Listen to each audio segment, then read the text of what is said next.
In Pinebrook Hollow, a tearful young woman was about to confront a buried truth. What started as a quiet walk through the vineyard took a shocking turn when she overheard her mother destroying hidden documents. Elena Marquez wasn't your typical daughter. For 23 years, she lived under the Marquez name, known for her quiet strength and sharp intuition. Before we jump back in, tell us where you're tuning in from, and if this story touches you, make sure you're subscribed, because tomorrow I've saved something extra special for you. When she demanded answers, she had no idea she was exposing a web of secrets.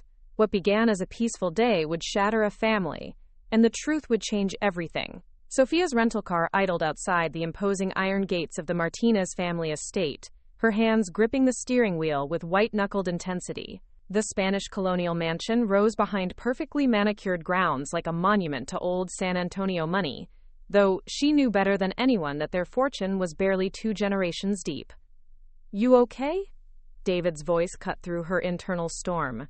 Her boyfriend's calm presence had been her anchor during the 3-hour drive from Austin, but now even his steady reassurance couldn't ease the knot forming in her stomach. "I shouldn't have come back," she whispered, watching black-clad figures move through the courtyard like shadows at a wake.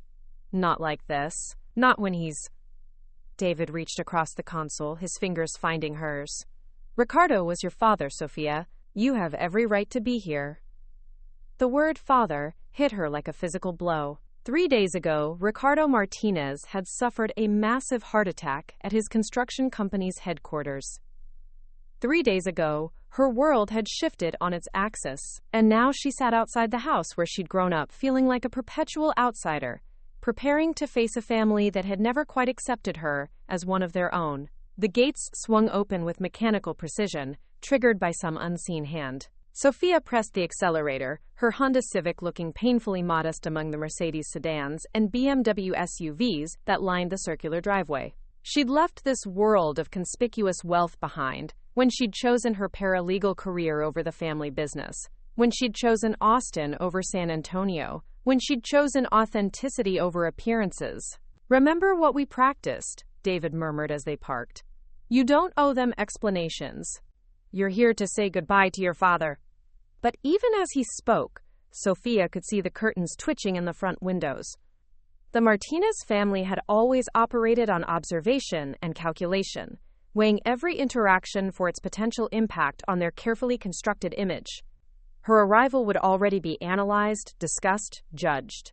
Elena Martinez appeared in the doorway before they'd even reached the front steps. At 58, Sophia's mother remained striking.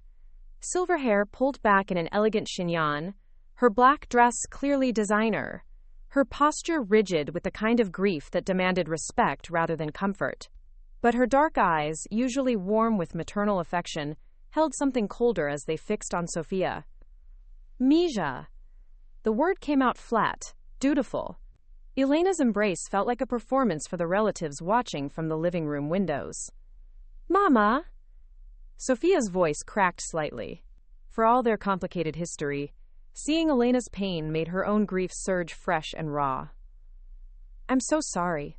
I came as soon as I heard." Elena's gaze shifted to David with polite coldness. "And you brought your friend."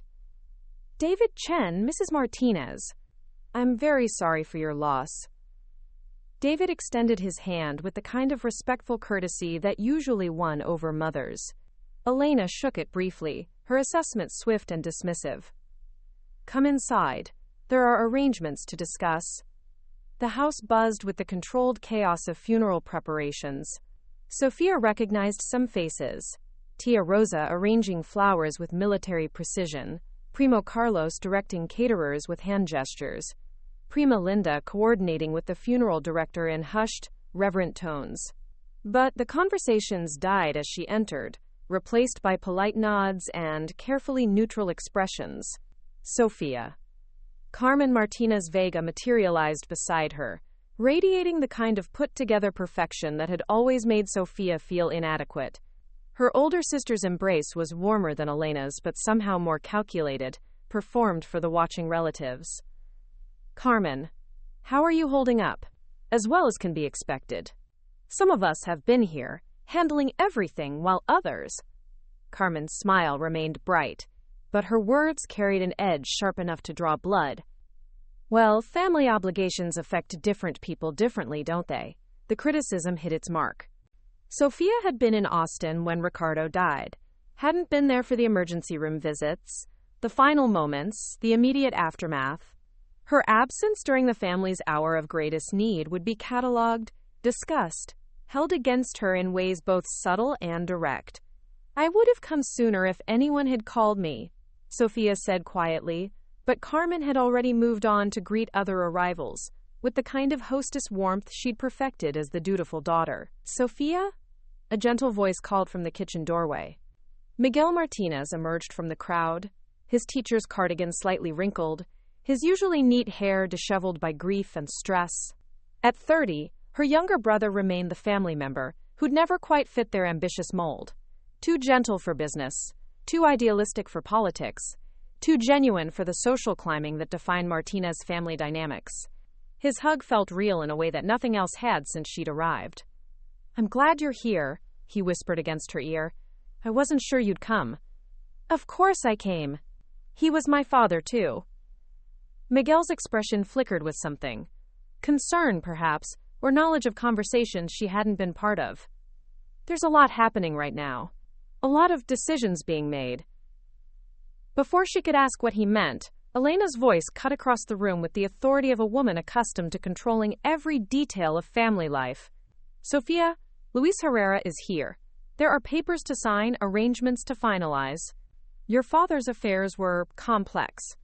Luis Herrera, the family lawyer who'd handled Ricardo's business and personal matters for over 20 years, stood near the fireplace with his ever-present briefcase. His usually jovial demeanor seemed strained as he nodded in her direction. "Miss Martinez, I'm very sorry for your loss. Perhaps we could speak privately later about your father's final wishes." The words hung in the air with strange weight. Around her, conversations resumed, but Sophia caught the way Elena's jaw tightened, the way Carmen exchanged a meaningful glance with her husband Roberto, the way several relatives suddenly found urgent business elsewhere in the house. David's hand found the small of her back, steadying her as the implications hit. Her father's final wishes, the will, the distribution of assets that would determine not just financial futures but family hierarchies for years to come. "Of course," she managed. "Whatever needs to be handled." But even as she spoke, Sophia noticed the way Elena's hands clenched at her sides, the way Carmen's smile became more forced, the way the entire room seemed to hold its breath. In her paralegal training, she'd learned to recognize the signs of legal battles brewing beneath surfaces of forced civility. Something was wrong here. Something beyond the natural tensions of grief and funeral planning. As family members continued their careful dance of preparation and politeness, Sophia felt the familiar sensation of being watched, evaluated, found somehow wanting. The funeral was tomorrow. Ricardo Martinez would be laid to rest with all the pomp and ceremony befitting a successful businessman and family patriarch. But Sophia suspected that the real reckoning, whatever secrets lay hidden in legal documents and family history, was only just beginning. The funeral service approached like a storm front, and Sophia could feel the electricity building in the air around her family home. She'd barely slept in the guest room that felt more like exile than sanctuary, listening to the steady murmur of relatives and funeral directors making final preparations downstairs. David stirred beside her, his presence the only thing anchoring her to sanity. "You ready for this?" She wasn't. How could anyone be ready to bury their father while navigating the minefield of family politics that seemed more treacherous with each passing hour? St. Fernando Cathedral was packed. Ricardo Martinez had built more than a construction empire. He'd built relationships, and those relationships filled every pew. Sophia recognized faces from Chamber of Commerce events, city council meetings, charity galas, where the Martinez family had made their obligatory appearances. These were people who measured worth in square footage and stock portfolios, who understood power in ways that transcended mere money. Elena sat in the front row, draped in black designer morning wear that managed to look both devastated and dignified. Carmen flanked her right side, while Miguel held down the left. Sofia found herself relegated to the second row, as if even in death, Ricardo's hierarchy needed to be maintained. The service itself blurred past in a haze of Latin prayers and carefully crafted eulogies. Speaker after speaker rose to praise Ricardo's business acumen, his community involvement, his dedication to family. But Sofia noticed what they didn't say. No one mentioned his first 25 years, as if Ricardo Martinez had simply materialized fully formed into San Antonio society. Father Antonio's homily felt strained, his usual warmth replaced by careful neutrality. His eyes kept finding Sofia in the congregation, and she caught something there. Knowledge, perhaps, or burden. He'd known her father longer than anyone except family, had officiated at Elena's wedding, had baptized the children. If anyone held the keys to Ricardo's secrets, it would be him. The procession to San Fernando Cemetery moved with funeral pageantry. Ricardo's mahogany casket, draped in flowers that cost more than most people's monthly salary, rode in a hearse that led a convoy of luxury vehicles. Sofia rode with David in their modest rental, feeling like an imposter in her own father's funeral procession. At the graveside, she watched dirt fall onto polished wood and felt something fundamental shift inside her chest. This was it. The last moment when Ricardo Martinez existed anywhere but in memory. The last chance for answers from the man who'd raised her but never quite claimed her. The reception back at the house buzzed with the controlled energy of San Antonio's elite processing grief through social ritual. Caterers moved between guests offering champagne and canapés, while conversations swirled around business deals, political maneuvering, and the eternal question of who would inherit what from Ricardo's empire. Sofia moved through the crowd like a ghost, accepting condolences that felt perfunctory, enduring embraces that measured her worth while appearing to offer comfort. She noticed Luis Herrera near the fireplace, his briefcase never far from his side, fielding questions about estate matters with professional discretion. Miss Martinez. His voice carried weight when he approached her near the kitchen. Perhaps we could speak privately about your father's final arrangements? There are documents that require your attention. The words hung in the air like smoke signals. Around them, conversations continued, but Sofia caught the way several relatives suddenly found reasons to drift closer. Elena's head turned sharply from across the room, her expression shifting from grief to something harder. Documents? Elena's voice cut through the ambient chatter as she approached with Carmen close behind. What documents, Luis? Ricardo's affairs were always handled through both of us. The lawyer's discomfort was visible. Mrs. Martinez, there are certain provisions in the will that... What provisions? Elena's voice rose slightly, drawing attention from nearby guests. What could there possibly be that I don't know about? Luis glanced around the crowded room, clearly recognizing this wasn't the venue for sensitive legal discussions. Perhaps we should schedule a private meeting. No. Elena's mask was slipping, grief and something else. Fear? Bleeding through her composed exterior.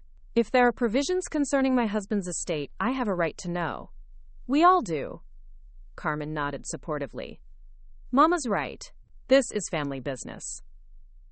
But Sofia's paralegal training had taught her to read between legal lines, and Luis's careful language told her everything she needed to know. The provisions concern me specifically, don't they? Luis's silence was answer enough. Elena's face transformed, years of suppressed resentment suddenly blazing to the surface. Concern you? What could possibly concern you that doesn't concern the rest of us? You walked away from this family years ago, Sofia. You chose your little life in Austin over your obligations here.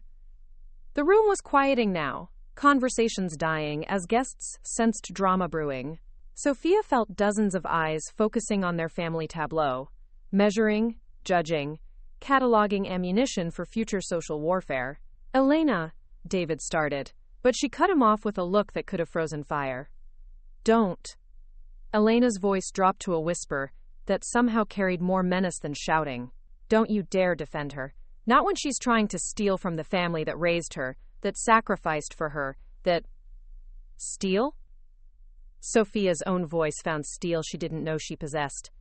I'm not trying to steal anything, but if Papa left provisions for me in his will, that's his choice to make. His choice? Elena laughed, the sound brittle and sharp. His choice to leave everything to someone who...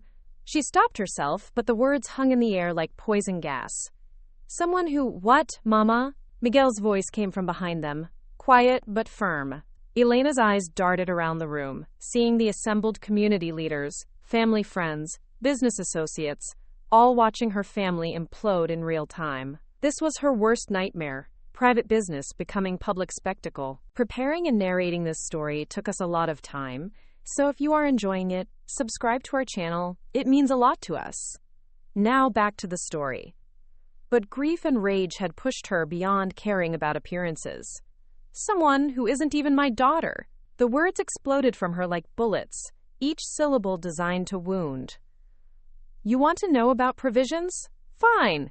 Let's talk about how a girl who shares none of my blood thinks she deserves to inherit from a family she's never belonged to. The silence that followed was absolute. Sophia felt the words hit her like physical blows, stripping away years of careful emotional armor in seconds. But her paralegal training had also taught her about power, about leverage, about the importance of never showing weakness when under attack. Then check the DNA, she said quietly, her voice carrying in the absolute silence. And check the will, because I already have. The words "I already have" still echoed in the sudden vacuum of silence that had swallowed the Martinez family's reception. Sophia watched the shock ripple across dozens of faces, relatives, family friends, business associates, all witnessing the spectacular implosion of San Antonio's most prominent Mexican-American family. Elena's face had gone ashen, her carefully applied makeup suddenly looking like war paint on a defeated general.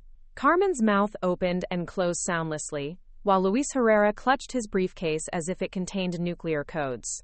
David's hand found Sophia's elbow, steadying her as the magnitude of what she'd just revealed hit home. There was no taking back those words, no pretending this was a grief-fueled misunderstanding that could be smoothed over with time and carefully worded apologies. We need to leave, David murmured against her ear, his social worker instincts recognizing the signs of a family crisis spiraling beyond anyone's control. But before Sophia could respond, Miguel stepped forward, his teacher's voice cutting through the shocked whispers that had begun to buzz around them like angry wasps.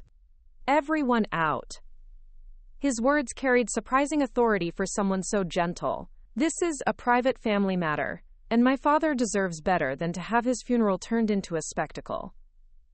The guests began to disperse with the reluctant efficiency of people who desperately wanted to stay and witness more drama but recognized they'd already seen enough to fuel months of social gossip. Within minutes, the house that had been packed with mourners stood nearly empty, leaving only the core family members staring at each other across a chasm that seemed to widen with each passing second. Elena spoke first, her voice barely controlled. How dare you? How dare you destroy your father's funeral with your lies and manipulation? I'm not the one who brought this up in public, Mama, Sophia replied, surprised by her own steadiness. You made that choice when you decided to attack me in front of half of San Antonio. Carmen found her voice. Attack you? She was defending our family's legacy from someone who has no right.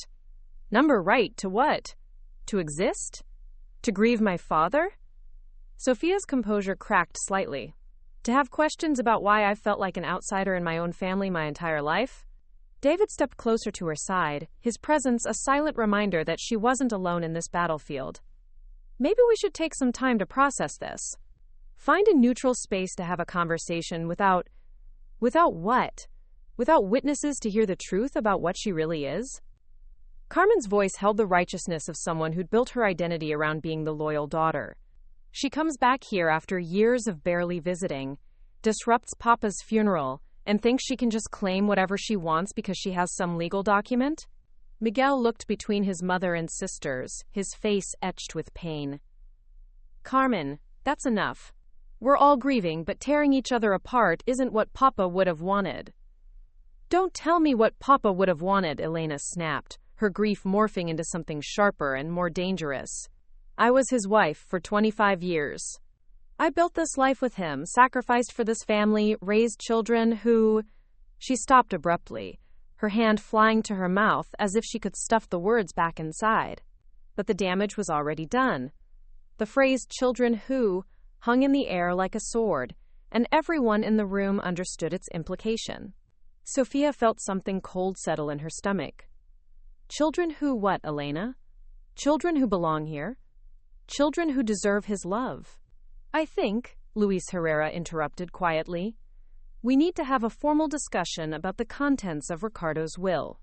In my office, with proper legal representation for all parties. Proper legal representation? Elena's laugh bordered on hysteria. As if this is some kind of business transaction instead of the destruction of a family? David's professional training kicked in.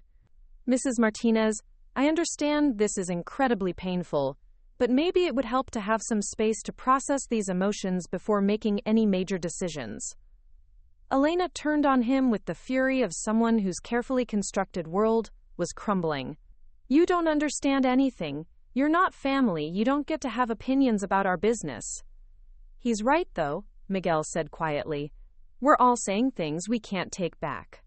Maybe Sophia should stay somewhere else tonight while we figure out how to handle this.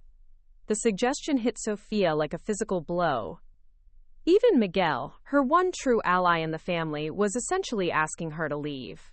The rejection felt like confirmation of every insecurity she'd ever harbored about her place in the Martinez family. Of course, she said, fighting to keep her voice steady. I wouldn't want to make anyone uncomfortable in their own home. She turned toward the door, David following closely, but Miguel's voice stopped her. Sophia, wait. I didn't mean it like that. She looked back at her brother, seeing the genuine anguish in his eyes. How did you mean it, Miguel? He glanced at Elena and Carmen, then back at her. I meant that maybe you'd be safer somewhere else while everyone cools down. The word safer hung heavy with implication. These weren't just hurt feelings and family arguments. This was about inheritance, about legal rights, about secrets that people had killed to protect in other families. The Martinez construction empire was worth millions, and money had a way of turning family members into enemies. The Marriott downtown has availability, David said quietly, his hand steady on her back. We can regroup there, figure out our next steps. As they gathered their things from the guest room, Sophia could hear voices rising from the living room, Elena's sharp tones, Carmen's supportive murmurs, Miguel's attempts at mediation. The battle lines were being drawn, alliances forming and dissolving in real time. Her phone buzzed with a text from Miguel. Meet me at Rosario's tomorrow at 10 a.m. There are things you need to know that I've never been able to tell you. Standing in the doorway of the house where she'd grown up, Sophia realized that her father's death hadn't just taken away the one person who'd made her feel like she belonged in the Martinez family. It had also opened a door to truths that someone had been desperate to keep buried. The question now was whether those truths would destroy what remained of her family, or finally give her the answers she'd been searching for her entire life. The Marriott's business center hummed with the quiet efficiency of late-night productivity. But Sophia's focus was laser-sharp as she navigated through public records databases on the hotel's computer. David sat beside her with his laptop, cross-referencing information and taking notes with the methodical precision of someone trained to investigate family dynamics. Here, Sophia said, her voice tight with discovery. Ricardo Martinez, married to Isabela Santos Martinez on June 15, 1995. Look at the date, David. David leaned over to read the screen. You were born in March 1996, so your father was married to Isabela when I was conceived. When I was born. Sophia's paralegal training had taught her to read legal documents with clinical detachment, but this wasn't just another case file. This was her life, her identity, laid bare in county clerk records that anyone could access for a $20 fee. Her fingers trembled slightly as she pulled up the next document. Isabela Santos Martinez, died March 23, 1996. Cause of death. Complications from childbirth. The sterile language of bureaucracy couldn't hide the devastating reality. Isabela had died bringing Sophia into the world, leaving behind a husband who would remarry within 3 years, and a daughter who would grow up never knowing she existed. Jesus, David breathed. Sophia, this means Elena has been lying to me my entire life. The words came out flat, emotionless, but underneath Sophia felt something building. Not just anger, but a terrible kind of relief. Finally, an explanation for why she'd never quite fit. Why Elena's affection had always felt conditional. Why family photos from her early childhood seemed to have gaps she'd never understood. Her phone buzzed. Miguel's name appeared on the screen. "Can't sleep either?" His text read. "There's more you need to know before tomorrow." She called him immediately. "Miguel, I'm looking at county records right now. I know about Isabella." A long pause. "You know about your mother." "My biological mother. Why didn't anyone ever tell me?" "Because Elena made us promise never to speak her name. Said it would only hurt you to know about a woman you could never meet." Miguel's voice carried years of suppressed guilt. "I was only 6 when Papa married Elena, but I remember Isabella. She was beautiful, Sophia, kind. She used to read to me when Papa was working late." Sophia closed her eyes, trying to imagine the woman whose death had given her life. "What else do you remember?" "I remember Elena being different back then. Softer. She genuinely seemed to love you as a baby, Sophia. Whatever happened between then and now, it wasn't always like this." "What changed?" Another pause.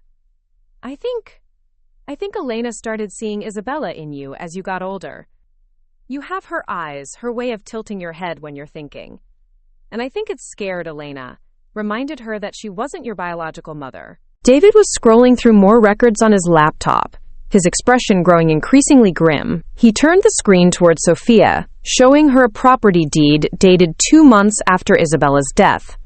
"The house," Sophia whispered. "The family home. Ricardo bought it after Isabella died, using life insurance money."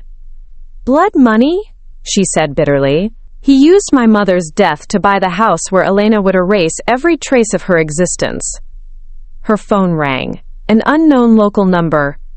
"Miss Martinez? This is Father Antonio Ruiz. I hope I'm not calling too late."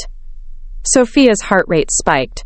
"Father Antonio, I wasn't expecting to hear from you." "I imagine not. But after today's events, I find myself unable to sleep. There are things I need to tell you, things I should have told you years ago. Could you meet me at the church tomorrow morning?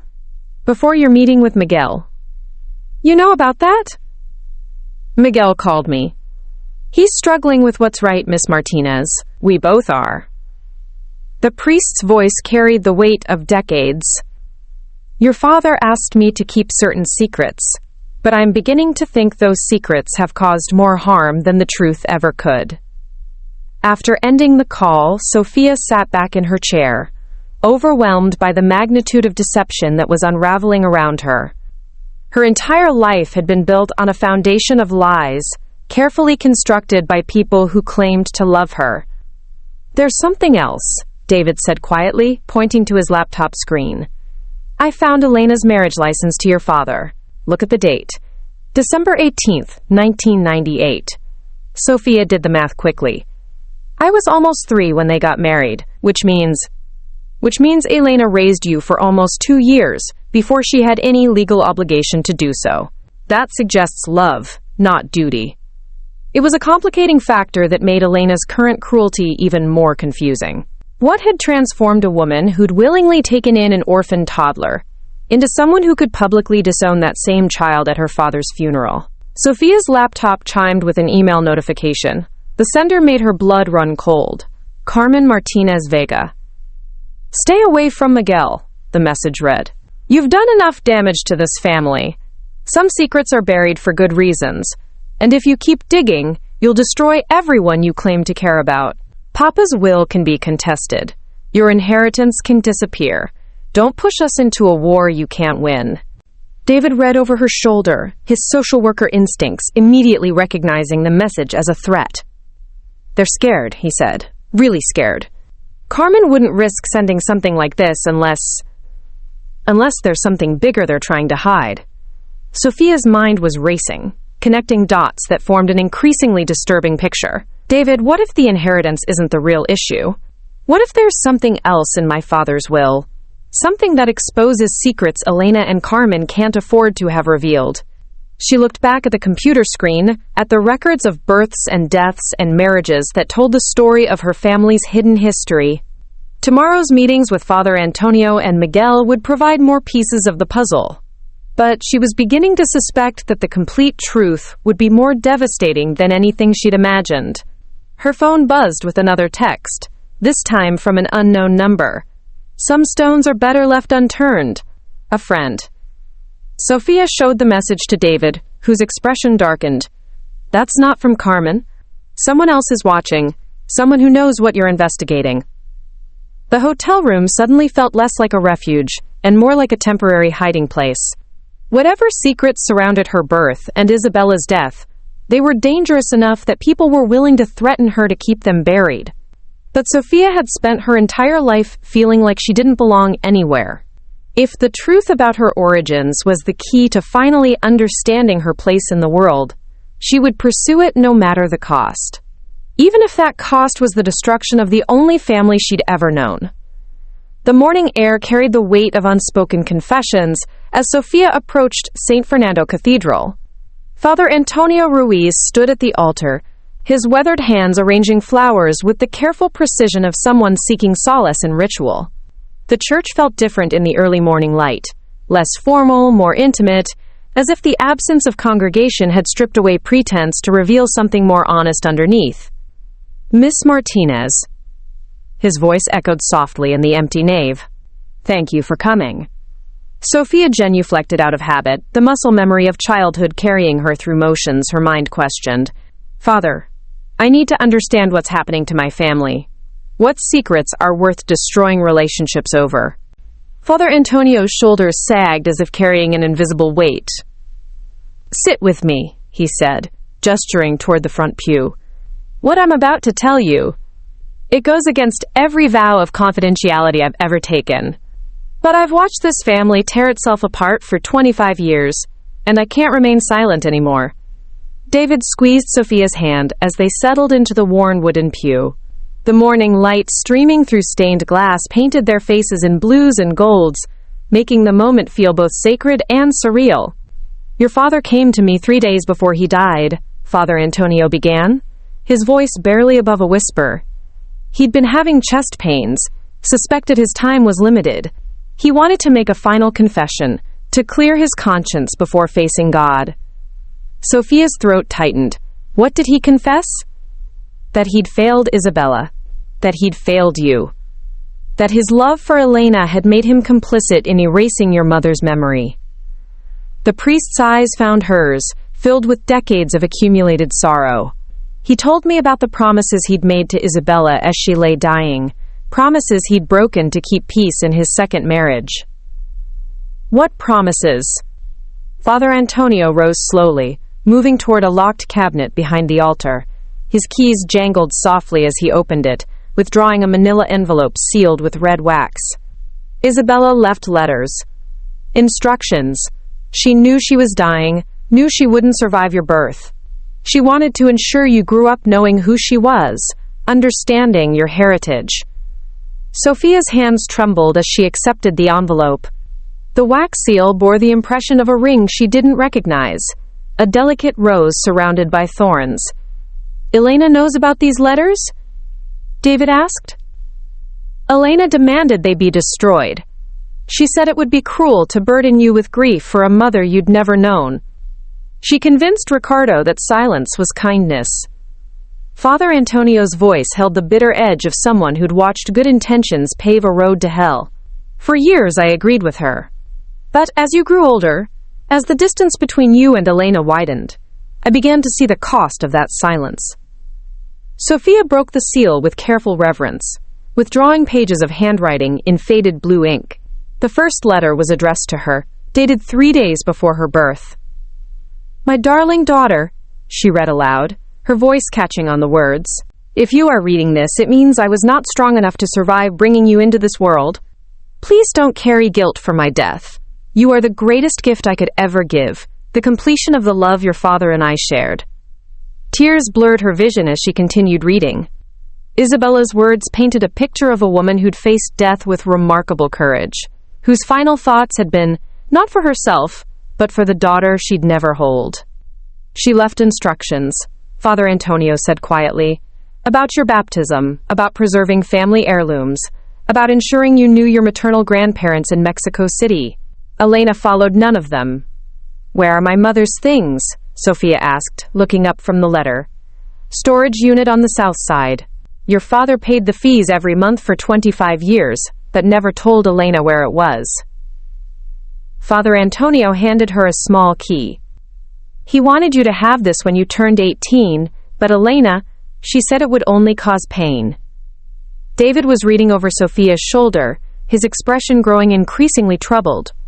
Father, there's something else in here. A legal document. Sophia found what he was referring to, a notarized letter in Isabella's handwriting dated the day before she died. As she read it, the blood drained from her face. She knew, Sophia whispered. Isabella knew Elena was pregnant too. Father Antonio nodded grimly. Elena was 3 months along when Isabella died. That's why Ricardo married her so quickly. Not just for you, but because Elena was carrying his child too. Carmen, David said, understanding dawning in his voice. Carmen isn't just Sophia's half-sister. She's also her. What would you call it? Complication, Father Antonio said simply. Carmen was born 6 months after your parents' marriage. Elena had been your father's companion, while Isabella was dying. It's why Elena has always resented you. You remind her of her own guilt. Sophia felt the pieces of her family's puzzle clicking into place with sickening clarity. Elena hadn't just been the grieving widow who'd taken in her husband's orphaned child. She'd been the other woman who'd gotten pregnant while Isabella lay dying. Carmen wasn't just the favored daughter. She was the evidence of Elena's betrayal. That's why Elena never legally adopted me, Sophia said, the truth hitting her like a physical blow. She couldn't bear to make it official, couldn't forgive herself for what she'd done. And it's why she's fighting the inheritance so hard, David added. It's not about money. It's about legitimacy. If you inherit, it validates Ricardo's love for Isabella over his guilt about Elena. Father Antonio's phone buzzed with an urgent text. His face paled as he read it. What is it? Sophia asked. Elena. She's demanding I meet with her immediately. She knows you're here. He looked at Sophia with something approaching fear. Miss Martinez, your mother, Elena. She's not just protecting family secrets anymore. She's protecting herself from criminal charges. Criminal charges? Isabella didn't die from childbirth complications, Father Antonio said quietly. She died from an overdose of medication that Elena, as a former nurse, had access to. Your father suspected, but could never prove. It's why he could never fully forgive himself. Why he kept Isabella's storage unit. Why he left everything to you in his will. The church suddenly felt too small, too airless. Sophia gripped the pew back, her entire understanding of her family's history crashing down around her. Elena hadn't just been the other woman. She might have been a murderer. The revelation about Isabella's death hung in the cathedral air like incense, heavy and suffocating. Sophia clutched Isabella's letters against her chest, her mind reeling from Father Antonio's words. Elena? A murderer? The woman who had raised her, who had braided her hair and packed her school lunches, might have killed her biological mother? I have to go, Father Antonio said urgently, checking his phone again. Elena is threatening to expose certain indiscretions if I don't meet with her immediately. Church finances that were creatively managed during difficult times. She's blackmailing you, David said flatly. She's protecting herself the only way she knows how. The priest's voice carried the weight of someone who'd spent decades managing the sins of others. But Miss Martinez, there's someone else you need to speak with. Someone who was there when Isabella died, who saw things that have haunted her for 25 years. Who? Your grandmother, Abuela Rosa. She's been carrying this burden alone, and I think she's ready to speak. After Father Antonio hurried away, Sophia and David sat in the empty church, processing the magnitude of what they'd learned. The storage unit key felt heavy in Sophia's palm, a small piece of metal that might unlock answers to questions she'd been afraid to ask her entire life. We should call the police, David said quietly. If Elena really did, with what evidence? A priest's suspicions and a woman's dying letters from 25 years ago? Sophia shook her head. We need more than theories, David. We need proof. Her phone buzzed with a text from Miguel. Abuela wants to see you. She says it's time. Come to her house. Elena's with the lawyer. Carmen's at work. She's alone. Abuela Rosa's small house in the King William district was a shrine to family history. Every surface held photographs spanning generations, baptisms, weddings, quinceañeras, graduations. But as Sophia looked closer, she noticed gaps in the timeline, periods where the photographic record seemed deliberately sparse. Mija? Abuela Rosa's voice was frailer than Sophia remembered, but her eyes remained sharp and calculating. At 82, Ricardo's mother still commanded respect through sheer force of will. Sit with me. We have much to discuss. Miguel was already there, pacing nervously near the window. Abuela's been waiting for the right time to tell you everything, he said. She says Papa made her promise to wait until after his death. Why? Sophia asked, settling onto the worn sofa beside her grandmother. Because some truths are too dangerous for the living, Abuela Rosa said simply. But Ricardo is beyond Elena's reach now, and you deserve to know who you really are. The old woman moved slowly to an antique armoire, withdrawing a wooden box that Sophia had seen countless times but never been allowed to touch.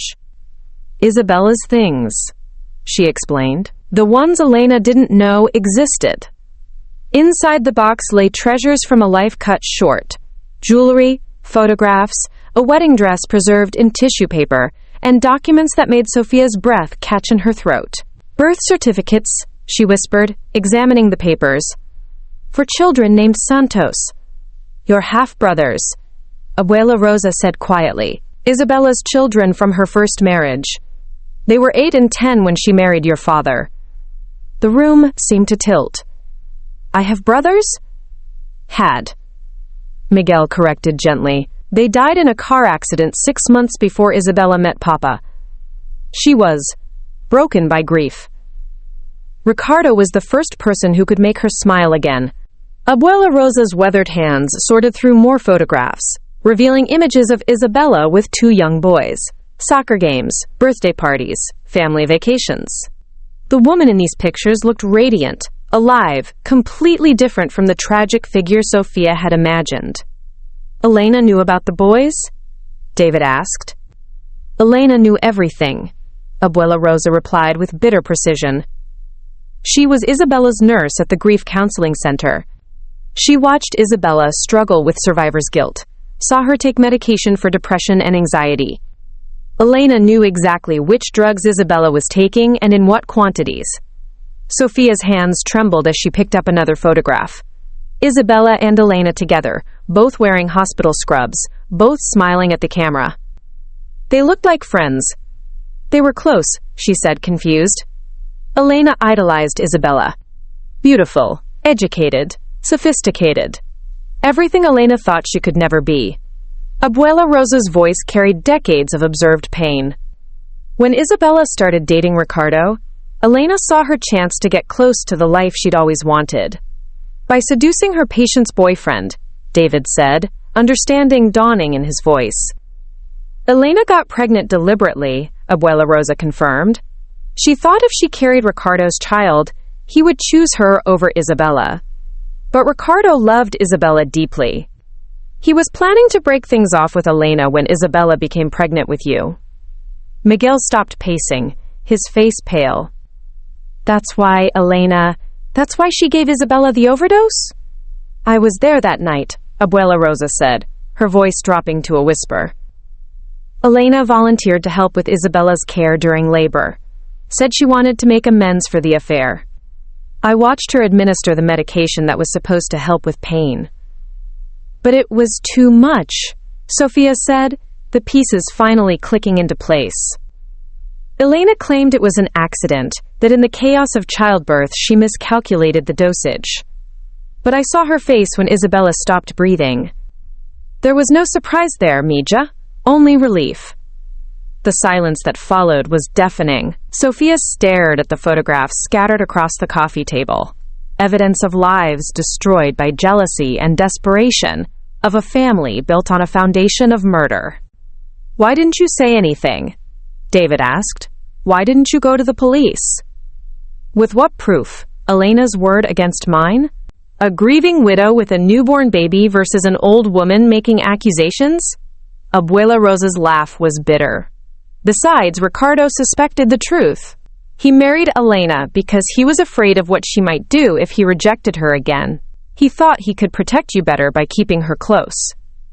"But he never forgave himself," Miguel added quietly. "That's why he worked so much. Why he kept his distance from Elena. Why he left everything to Sofia in his will. It was his way of making amends to Isabella." Sofia looked around the room at the faces in the photographs. Her father as a young man, Elena before guilt and fear had hardened her features, Isabella radiant with life and love. Three people whose choices had shaped her entire existence, and she'd known the truth about none of them. "Elena's fighting the inheritance because she knows what it means," she said slowly. "If I inherit, it validates Isabella's place in Papa's heart. It proves that he never forgave Elena for what she did. And if you start asking questions about Isabella's death," Abuela Rosa said grimly, "Elena might decide you're too dangerous to leave alive." The warning hung in the air like a death sentence. Sofia realized that her fight for her inheritance had become something much more dangerous, a battle for justice that could cost her everything, including her life.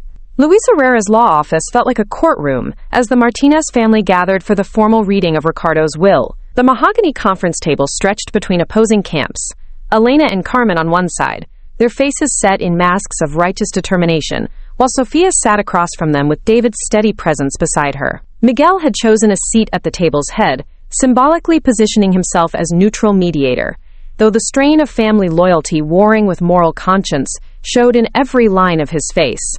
The lawyer himself looked like a man who'd aged years in the past week. His usually immaculate appearance was slightly disheveled, and Sofia noticed the way his hands trembled slightly as he arranged documents on the table. The weight of family secrets had clearly taken its toll on everyone who carried them. "Before we begin," Luis said, his voice carefully professional, "I want to establish that this reading is being recorded and that all parties have the right to legal representation." "Legal representation?" Elena's voice carried a sharp edge. "This is family business, Luis. We don't need lawyers treating us like strangers." "Mrs. Martinez, given the complexity of recent revelations, I believe it's in everyone's best interest to proceed with full legal transparency." Luis opened his briefcase with deliberate care. "Your husband's will is extensive and contains provisions that may surprise some of you." Carmen leaned forward, her lawyer's instincts engaged, despite her emotional investment. "What kind of provisions?" "Perhaps it's better to let Ricardo speak for himself." Luis withdrew a sealed envelope, marked with Ricardo's distinctive handwriting. He left a letter to be read before the formal will, his final words to his family. The lawyer broke the seal and began to read in Ricardo's voice, preserved through careful typescript. "To my beloved family, if you are hearing these words, then I am beyond the reach of earthly consequences, and truth can finally be spoken without fear of destroying the peace I worked so hard to maintain." Elena's face went white. Sofia felt David's hand find hers under the table, steadying her for whatever revelations were coming. "First to Elena, the woman who became my wife and the mother of my children. I know what you did the night Isabella died. I have always known. My silence was not forgiveness. It was cowardice. I was afraid of scandal, afraid of losing Carmen and Miguel, afraid of facing the truth about my own complicity in the tragedy that befell the woman I loved most in this world." Carmen gasped, her hand flying to her mouth. "Papa, what are you saying?" Luis continued reading. "I stayed with you, Elena, not from love, but from guilt and fear. I thought I could protect Sofia by keeping you close, by ensuring you had no reason to hurt her as you hurt her mother. But in doing so, I failed both my daughters, the one I loved too little, and the one I loved too much to claim openly." Elena was shaking now, her composed mask cracking to reveal something raw and desperate underneath. "Stop," she whispered. "Please, stop." But Luis continued, his voice growing stronger. "To Carmen, my daughter-in-law but not in blood, you have lived your entire life believing yourself to be my biological child, but the timeline of your birth makes that impossible. You are Elena's daughter from another relationship, one she concealed to trap me into marriage. I have loved you as my own because love transcends biology, but you deserve to know the truth about your parentage." The silence that followed was deafening. Carmen stared at Elena with a look of such betrayal that Sophia almost felt sorry for the woman who had raised her. "Is that true?" Carmen's voice was barely audible. "Mama, is that true?" Elena's composure finally shattered completely. "Carmen, Mija, you have to understand. I was young, I was scared. Your biological father wanted nothing to do with us." "Who?" Carmen demanded. "Who is my real father?" Elena's silence was answer enough. After 28 years of building her identity around being Ricardo's perfect daughter, Carmen was learning that her entire foundation was built on lies. Luis cleared his throat and continued. "To Miguel, my son, in every way that matters, you alone have shown the moral courage to choose truth over comfort. The family business, the properties, the investments, they are yours to manage as you see fit, with one condition: that you ensure your sister Sophia receives her full inheritance without interference." Miguel's eyes filled with tears. He'd expected to inherit nothing, having chosen teaching over the family construction business. But Ricardo had recognized something in him that transcended financial contribution. "And to Sophia, my beloved daughter, born of the only woman I ever truly loved, I leave you not just my material wealth, but something far more precious: the truth about your mother's love, her courage, and the sacrifice she made to bring you into this world. In the storage unit on Navarro Street, you will find Isabella's letters, her jewelry, her photographs, and the evidence that will allow you to seek justice for her death, if you choose to do so." The room erupted. Elena lunged across the table, screaming, "You can't! Those things should be destroyed! They'll ruin everything!" David stood quickly, positioning himself between Elena and Sophia, as the older woman's grief and fear transformed into something dangerous. "Mrs. Martinez, please sit down," Luis said firmly. "There's more. I know that revealing these truths will destroy our family as it currently exists," Luis continued reading. "But perhaps something more honest can be built from the ruins. Elena, you have lived with guilt and fear for 25 years. Carmen, you have built your life on a lie. Miguel, you have watched injustice flourish in silence. And Sophia, you have grown up believing yourself unwanted and displaced. The truth may be painful, but it is also freedom. What you do with this freedom is your choice to make. I only pray that love, real love, not the twisted possession that has characterized this family for too long, will guide your decisions." Luis set down the letter and looked around the table at the devastated faces before him. The formal inheritance documents specify that Sophia Martinez inherits the family home, the construction business, and approximately $2 million in liquid assets. Miguel inherits operational control of all business entities and $8 million. Elena receives a trust fund, ensuring her financial security for life. Carmen receives the vacation home in Corpus Christi and $1 million. But money seemed irrelevant now. The family that had gathered for a will reading had been shattered by truths that changed everything they thought they knew about themselves and each other. Elena was sobbing. Carmen stared at the table in shock. Miguel looked overwhelmed by his new responsibilities, and Sophia felt the weight of her father's final gift. Not just wealth, but the validation she'd sought her entire life. Justice for Isabella was finally within reach. The key to the storage unit on Navarro Street felt heavier than it should have, as Sophia turned it in the lock. Behind her, Miguel and David waited in respectful silence while the metal door rolled up with a mechanical grinding that seemed to echo her father's buried secrets finally coming to light. What lay inside took her breath away. The storage unit was arranged like a shrine. Carefully preserved furniture covered in white sheets, boxes labeled in Ricardo's meticulous handwriting, and at the center, a wedding dress hanging in a garment bag that had protected it from time and dust for 25 years. Everything Elena had wanted destroyed, Ricardo had kept sacred. "My God," Miguel whispered, stepping inside. "It's like she just paused her life and walked away." Sophia moved toward the first box. marked Isabella's letters, for Sophia. Her hands trembled as she lifted the lid, revealing dozens of envelopes in her mother's distinctive handwriting. Some were addressed to her, others to Ricardo, and several bore the names of people she didn't recognize. The first letter she opened was dated 3 days before Isabella's death. My dearest Sophia, today I felt you move inside me like a dancer, practicing her first steps. The doctors say there may be complications with your birth, but I want you to know that every pain, every fear, is worth it to bring you into this world. You are already so loved, mija. Your father talks to my belly every night, telling you stories about the family you'll join, the life we'll build together. Tears blurred Sophia's vision as she continued reading, but David's sharp intake of breath made her look up. He was holding a different envelope, this one marked Evidence for the Authorities. Sophia, you need to see this.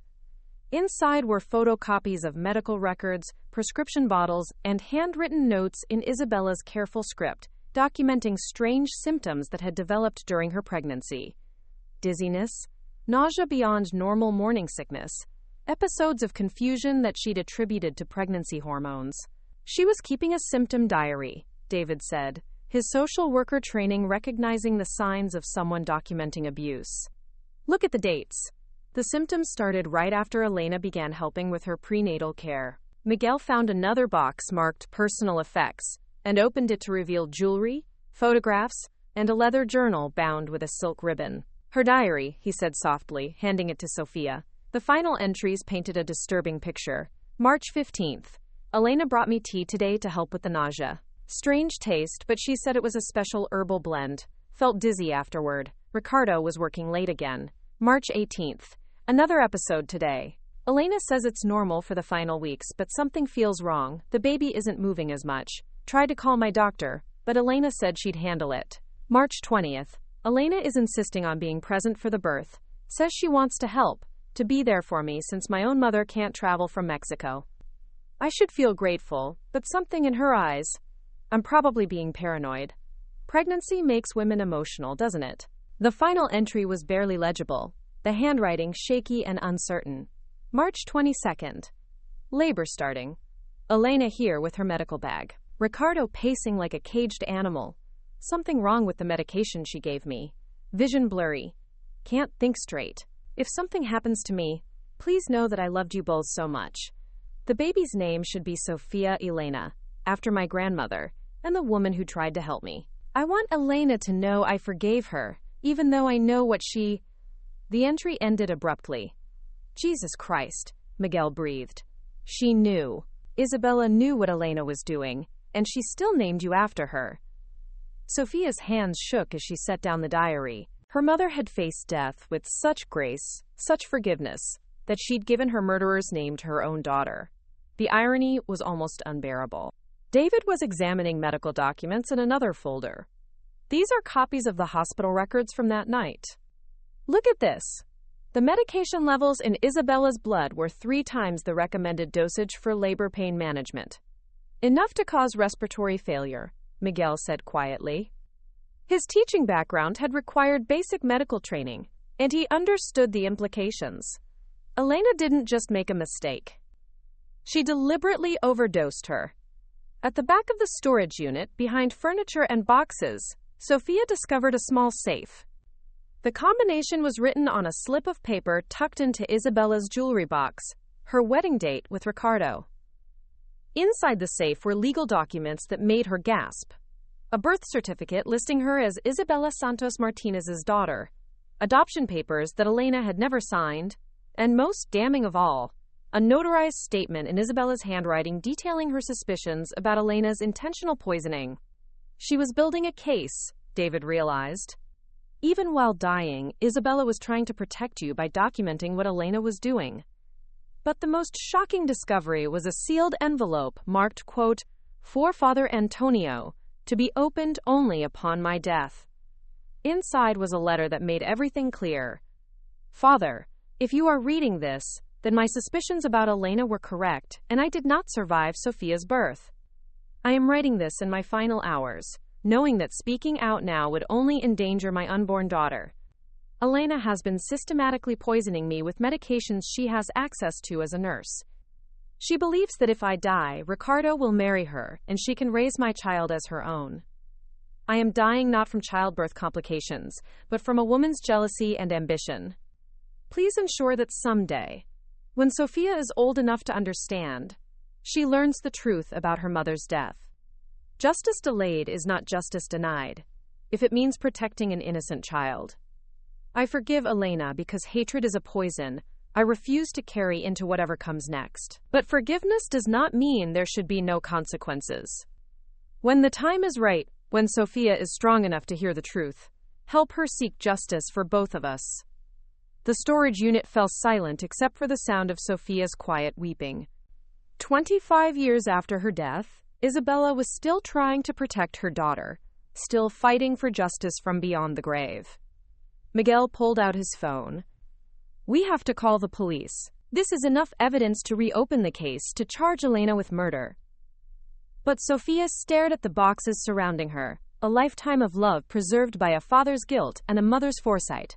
She thought about Elena, probably at home right now, terrified that her carefully guarded secrets were finally coming to light. Not yet, she said quietly. There's one more person who deserves to hear the truth before the police get involved. She had to face Elena one final time, armed with the truth that would either bring justice or destroy what remained of the only family she'd ever known. The Martinez family home stood silent in the late afternoon light as Sophia pulled into the circular driveway. Elena's Mercedes was there, along with Carmen's Tesla, suggesting that the two women were inside, probably strategizing their next move in what had become an all-out war for family legitimacy. The evidence from Isabella's storage unit sat in a manila folder on Sophia's passenger seat, enough documentation to send Elena to prison for murder and shatter Carmen's world completely. David squeezed her hand. You don't have to do this alone. Yes, I do. Sophia's voice was steady despite the magnitude of what she was about to attempt. This conversation needs to happen between the women of this family. It's the only way we'll ever have a chance at something real. Miguel was waiting by the front door, his face etched with the strain of the past week. They're in the living room, he said quietly. Elena's been crying since we left the lawyer's office. Carmen's not speaking to anyone. Sophia found them exactly as Miguel had described. Elena curled in Ricardo's favorite armchair like a wounded animal, her carefully maintained composure completely shattered, while Carmen sat rigid on the sofa, staring at family photographs with the hollow expression of someone whose entire identity had been revealed as fiction. I brought something for you both to see, Sophia said, setting the folder on the coffee table between them. Elena's eyes fixed on the folder with the terror of someone facing their worst nightmare. Whatever poison you found in that storage unit, whatever lies. They're not lies. Sophia's voice cut through Elena's protestations with quiet authority. They're love letters. Medical records. A dying woman's final testament to the truth she couldn't speak while she was alive. She opened the folder and withdrew Isabella's diary, its pages worn from Ricardo's guilty readings over the years. My mother knew what you were doing, Elena. She documented it. She forgave you for it.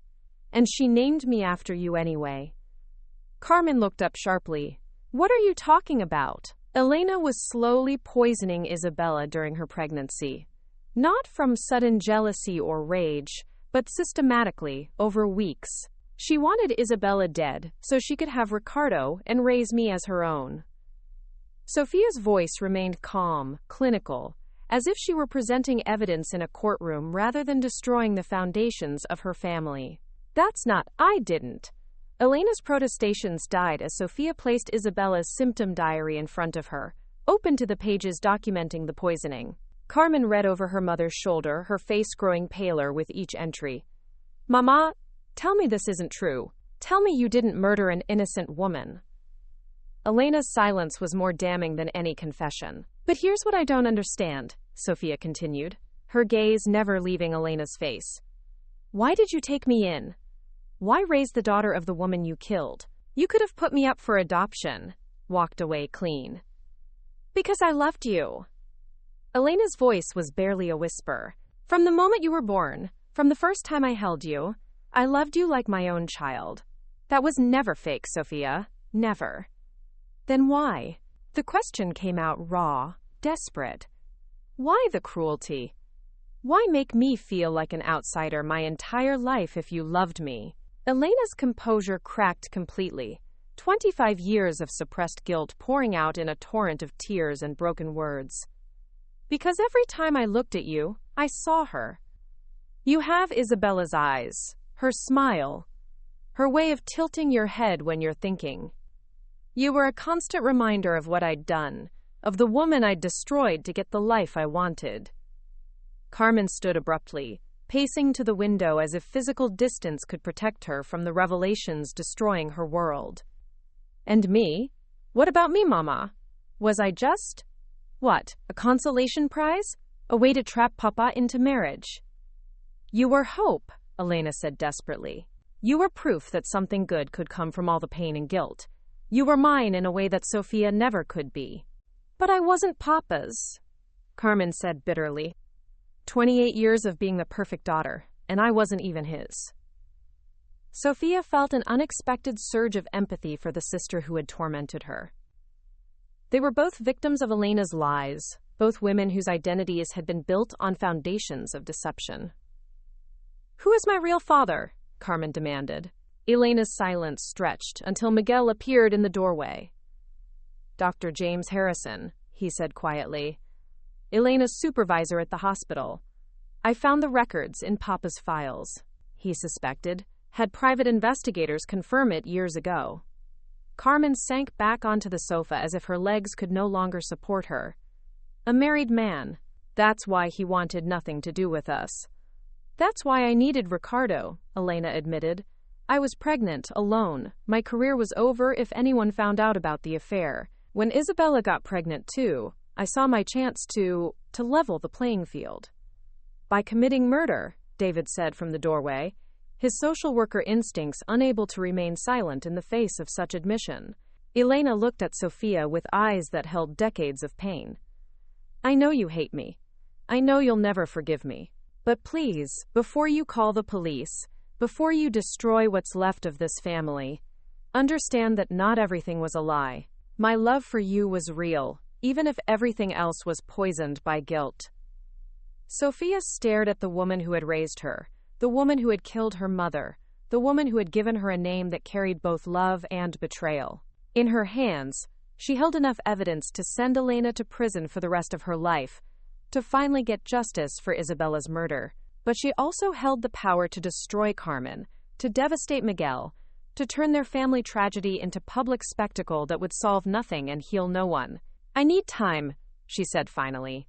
Time to decide what justice actually looks like, and whether destroying more lives serves any purpose.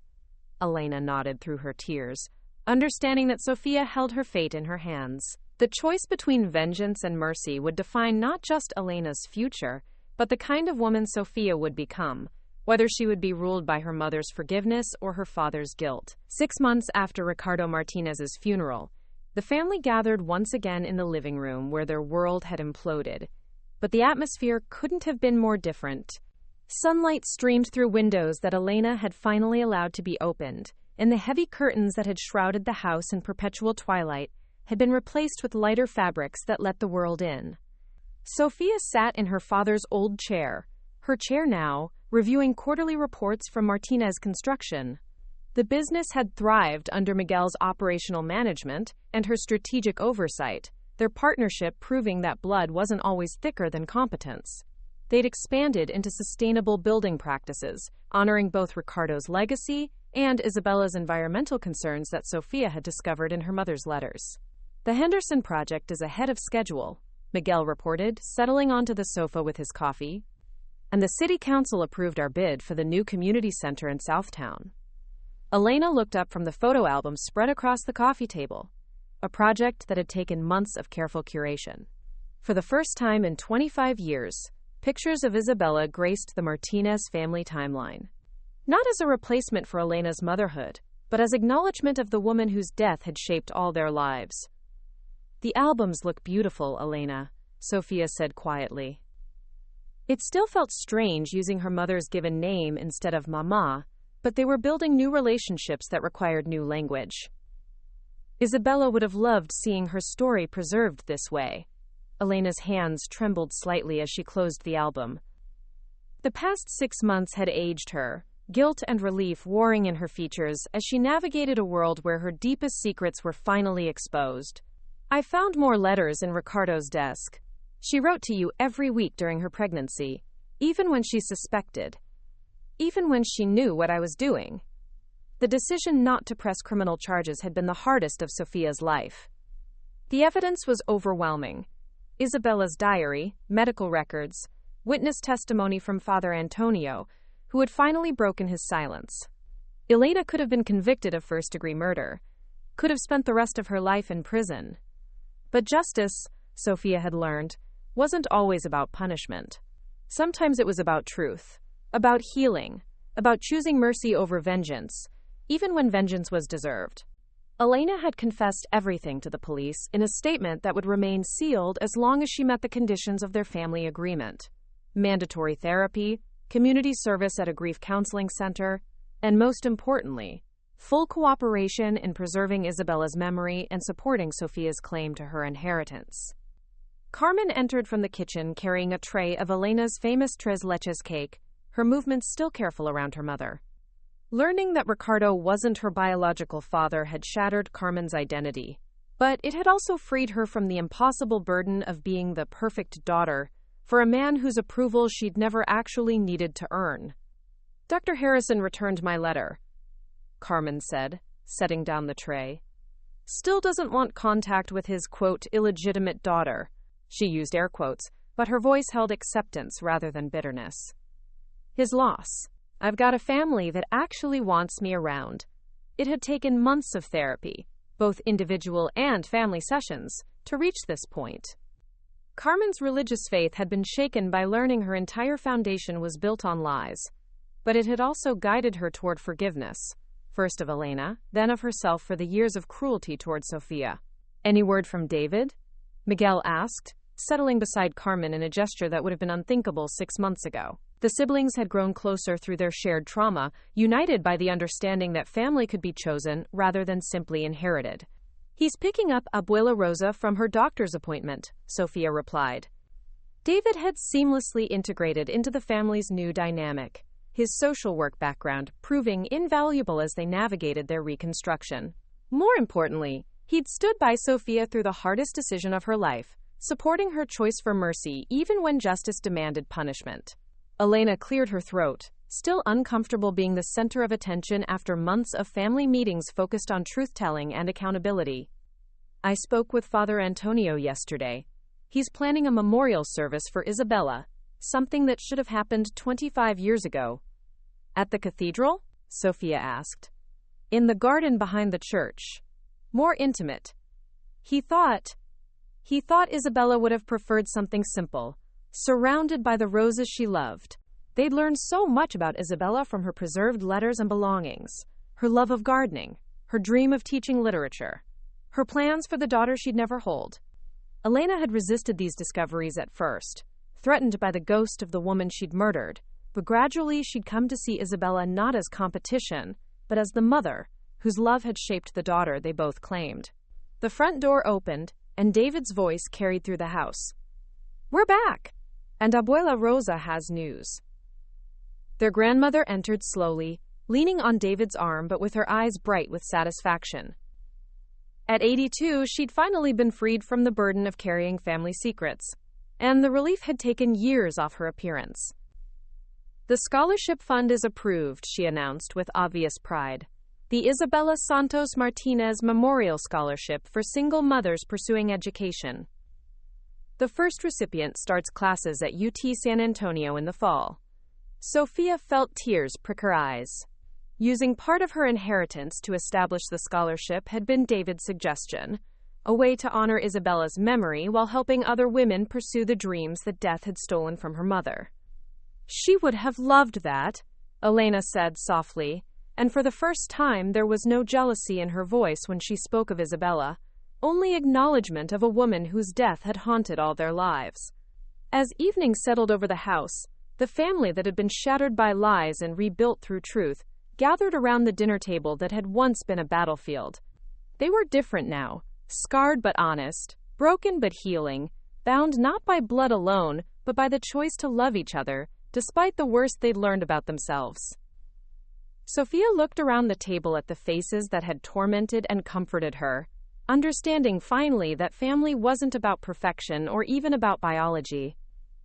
It was about the willingness to stay, to fight, to forgive, and to build something real from the ruins of what came before. Outside, the roses that Elena had planted in Isabella's memory bloomed in the garden, a living testament to the possibility of beauty growing from tragedy, love flourishing in the soil of truth. Up next, you've got 2 more standout stories right on your screen. If this one hit the mark, you won't want to pass these up. Just click and check them out. And don't forget to subscribe and turn on the notification bell so you don't miss any upload from us.